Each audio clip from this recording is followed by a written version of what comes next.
उस दिन सुबह सब कुछ नॉर्मल था, लेकिन हमें क्या पता था कि वही दिन हमारी ज़िंदगी की सबसे यादगार रात में बदल जाएगा। मम्मी-पापा सुबह-सुबह गाँव जाने की तैयारी कर रहे थे।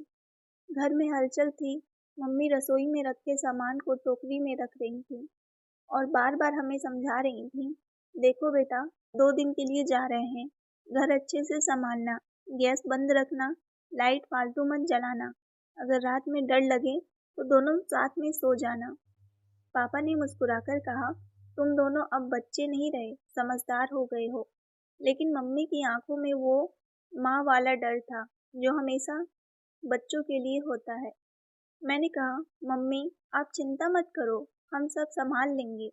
मेरे भाई आयुष ने भी मजाक करते हुए कहा, हाँ मम्मी, हम अब बच्चे नहीं रहे, जवान हो गए हैं। मम्मी ने प्यार से हमारे सिर पर हाथ फेरा और कहा, जवान हो गए हो, पर भूलना मत, गैस बंद करना सबसे ज़रूरी है। हम दोनों हंस पड़े। कुछ ही देर में वो दोनों ऑटो में बैठकर निकल गए। उनकी परछाई जैसे ही गली के मोड़ से ओझल हुई, घर में सन्नाटा उतर गया। शुरुआत में तो हमें बड़ा मज़ा आ रहा था, घर जैसे हमारा हो गया हो। कोई टोकने वाला नहीं, कोई रोकने वाला नहीं। हम दोनों ने सबसे पहले टीवी ऑन किया और वो सारे चैनल देखे जो मम्मी-पापा के सामने देखने की हिम्मत ही नहीं होती थी। दोपहर तक हमने मैगी बनाई, हँसी-मज़ाक किया और फिर हम अपने-अपने फ़ोन में खो गए। शाम होते-होते जब सूरज की रोशनी दीवार से खिंचकर खिड़की पर पहुँची, तो घर में अजीब-सी खामोशी बढ़ने लगी। बाहर सड़क पर कभी-कभी किसी की बाइक के गुजरने की आवाज़ आती, लेकिन घर के अंदर जैसे थम गया था। मैं खिड़की के पास बैठी आसमान देख रही थी। बादल गिर आए थे और हल्की हवा चल रही थी। अचानक बिजली थोड़ी झोपड़ी सी मारकर बुझी, फिर आई। दिल धक से रह गया। मैंने धीरे से कहा, भाई, अगर लाइट चली गई तो? उसने कहा, तो मोमबत्ती जलाएंगे। डरने की कोई ज़रूरत नहीं। रात के करीब 8:30 बजे। मैंने कहा, चलो कुछ खाने का बना लेते हैं। भाई बोला, चलो, आज मैं भी मदद करूँगा। मैं मुस्कुराई। मम्मी देखती तो हैरान हो जाती। हम दोनों किचन में गए। मैंने आलू की सब्जी और रोटी बनाने का सोचा। गैस ऑन की, तेल डाला और फिर बातों में लग गए। भाई ने मोबाइल में गाना लगाया और ज़ोर-ज़ोर से गाने लगा। मैंने कहा, थोड़ा धीरे, वरना पड़ोसी सोचेंगे हम पार्टी कर रहे हैं। सब्जी पक रही थी, रोटियां बन रही थीं। बीच में हम हंस रहे थे, मस्ती कर रहे थे। उस वक्त कहीं से भी डर का एहसास नहीं था। करीब 9 बजे खाना बन गया। हमने गैस का बटन घुमाकर बंद किया। कम से कम हमें लगा कि हमने बंद किया है। प्लेटों में खाना परोसा और टीवी के सामने बैठ गए।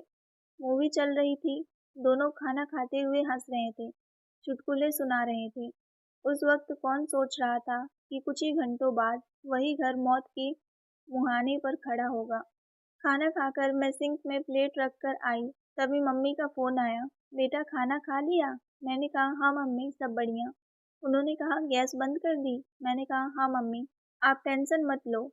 लेकिन सच्चाई ये थी कि उस वक्त गैस पूरी तरह बंद नहीं हुई थी। बर्नर का नॉब थोड़ा-सा खुला रह गया था। गैस बहुत धीरे-धीरे रिसने लगी थी, बिना आवाज़, बिना गंध महसूस किए। हमें पता ही नहीं चला हमें पता ही नहीं चला कि मौत की हवा घर के अंदर फैलने लगी थी। हमने सारे कमरे की लाइट बंद की और हम अपने-अपने कमरे में चले गए। रात करीब 10:30 बज रहे थे। मैंने खिड़की से बाहर देखा। सड़क खाली थी। दूर एक स्ट्रीट लाइट टिमटिमा रही थी। हवा की आवाज़ के साथ कहीं-कहीं कुत्ते के भौंकने की आवाज़ आ रही थी। मेरे कमरे की दीवार पर लगी घड़ी की टिक-टिक बहुत साफ सुनाई दे रही थी। मैं लेटी, पर नींद नहीं आ रही थी। मोबाइल उठाया, सोशल मीडिया खोला, लेकिन सब कुछ उबाऊ लगने लगा। तभी अचानक मुझे जैसे कहीं किसी चीज़ के गिरने की हल्की-सी आवाज़ आई हो। मैंने कान लगाकर सुना, फिर वही आवाज़, इस बार थोड़ी तेज़। मेरा दिल धड़कने लगा। मैं धीरे से बिस्तर से उठी, दरवाज़ा खोला और गलियारे में झाँका। बाहर अंधेरा था, बस रात की नीली रोशनी खिड़की से अंदर आ रही थी। मैंने हल्के कदमों से भाई के कमरे की तरफ बढ़ी और धीरे से कहा, भाई। उसने करवट लेकर कहा, क्या हुआ? मैंने कहा, कुछ आवाज़ आ रही है। उसने आधी नींद में कहा, कहाँ से? मैंने कहा, शायद किचन से। उसने करवट बदली और बोला, चलो देखते हैं। हम दोनों धीरे धीरे गलियारों में बढ़े।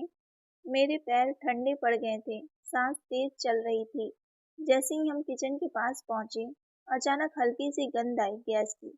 भाई बोला, रुको। उसने लाइट ऑन की, पर स्विच दबाने से पहले ही उसने महसूस कर लिया कि गलती हो गई थी। उसने तुरंत मेरा हाथ पकड़ा और बोला, पीछे हटो, लाइट मत ऑन करना। उसकी आवाज़ में डर था।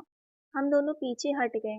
दरवाजे से अंदर झांका तो गैस स्टोव के पास रखा कपड़ा हल्की चिंगारियों से सुलग चुका था। शायद किसी बिजली के स्पर्श या पहले से जले टुकड़े से चिरांगी निकली थी। सेकंडों में वो कपड़ा जल गया और पास रखे अखबार में आग लग गई। मैं चीखने लगी, भाई कुछ करो। उसने कहा, पीछे हटो। उसने बाल्टी में पानी डाला, लेकिन अंदर जाना खतरनाक था। जैसे ही उसने बाल्टी फेंकने की कोशिश की, आग और फैलने लगी। उसने तुरंत दरवाजा बाहर से बंद किया और कहा, खिड़कियां खोलो। मैं कांपते हुए खिड़कियां खोलने लगी। धुआं फैलने लगा था। आंखों में जलन हो रही थी, सांस लेना मुश्किल। भाई ने कहा, नीचे झुको, नीचे झुको, धुआं ऊपर जाता है। हम दोनों फर्श पर बैठ गए। आंखों में आंसू भरे रहे थे। वो कुछ पल ऐसे थे जैसे मौत हमारे बहुत करीब खड़ी हो। फिर मुझे याद आया मम्मी की बात, किचन का दरवाजा हमेशा बंद रखना। और वही बात उस रात हमारी सबसे बड़ी सुरक्षा बन गई। अगर दरवाजा खुला होता तो आग सीधे बाहर आती और पूरा घर जल जाता, पर दरवाजा बंद था, इसीलिए आग किचन के अंदर ही सीमित रह गई। भाई बार बार कह रहा था, भगवान कुछ कर दो। मैंने हाथ जोड़ लिया, हे भगवान हमें बचा लो। बाहर हवा चल रही थी, जैसे भगवान खुद उस आग को बुझाने की कोशिश कर रहे हों। कुछ मिनटों बाद अंदर से आवाज़ धीमी होने लगी। शायद ऑक्सीजन खत्म होने से आग खुद ही शांत हो रही थी। हम दोनों दरवाजे के पास चुप बैठे थे, एक दूसरे का हाथ कसकर पकड़े हुए। मेरी हथेलियां पसीने से भीग चुकी थी। मैं कांपते हुए बोली, भाई अब क्या होगा? उसने कहा, कुछ नहीं होगा, बस यहीं रहो। वो दरवाजे के पास झुककर सुनने लगा। अंदर अब सिर्फ हल्की जलन की गंध थी। उसने धीरे से दरवाजा थोड़ा खोला। धुआं का बादल बाहर निकला। हमने जल्दी से खिड़कियां और खोल दी। अंदर सब जलकर राख हो चुका था। कपड़ा, अखबार और गैस का हिस्सा भी पूरा काला पड़ गया था। लेकिन चमत्कार ये था कि आग अपने आप बुझ चुकी थी।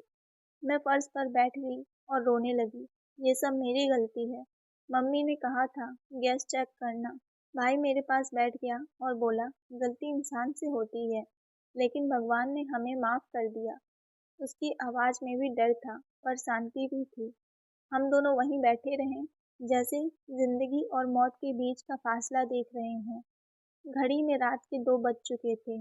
बाहर सन्नाटा था, अंदर राख की गंध। हमने फिर सारे दरवाजे खिड़कियां बंद की, पंखा चालू किया ताकि धुआं निकल जाए। उस रात को जिसने हमें जलाया नहीं, बल्कि रोशनी दिखाई दी। और शायद यही जिंदगी की असली मतलब है, डर में भी उम्मीद देखना, गलती में भी सबक ढूंढना, और हर लापरवाही के बाद जिम्मेदारी से जीना।